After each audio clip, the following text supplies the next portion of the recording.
Уставните судии да бидат само судии и да работат според законот. Ваква порака упатила американската амбасадорка Анджела Агелер на последната средба со председателот и членовите на Уставниот суд. Амбасадорката Агелер ги охрабри судиите да одолеваат на било какви влијанија и притисоци во постапувањето и кога ќе влезат на седница да ги остават настрана сите останати улоги, а пред се да бидат уставни судии, се вели во соопштението кое вчера по средбата го испрати судот.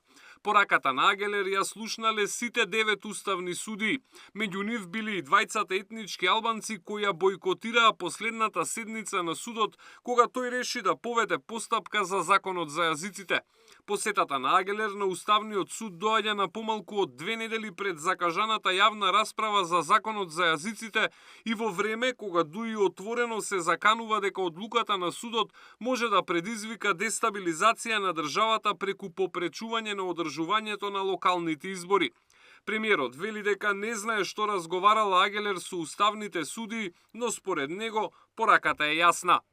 Тоа е порака од можеби од американската амбасада дека е недозволено мешање во судската власт, нешто што за Демократската унија за интеграција можеби и е непозната работа. Раководството на ДУИ минатата недела се закани дека ако уставен укине одредби од законот за јазиците, тие нема да дозволат да се постават избирачки кутии и ќе ги повикаат граѓаните на улица.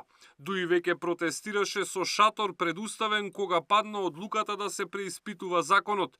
Протестот траеше кратко, а заврши откако Груби беше ставен на американската црна листа.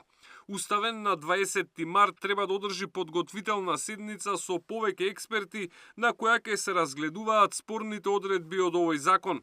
Конечната одлука се очекува кон крајот на мај или почетокот на јуни. Александар Спасовски, Сител телевизија.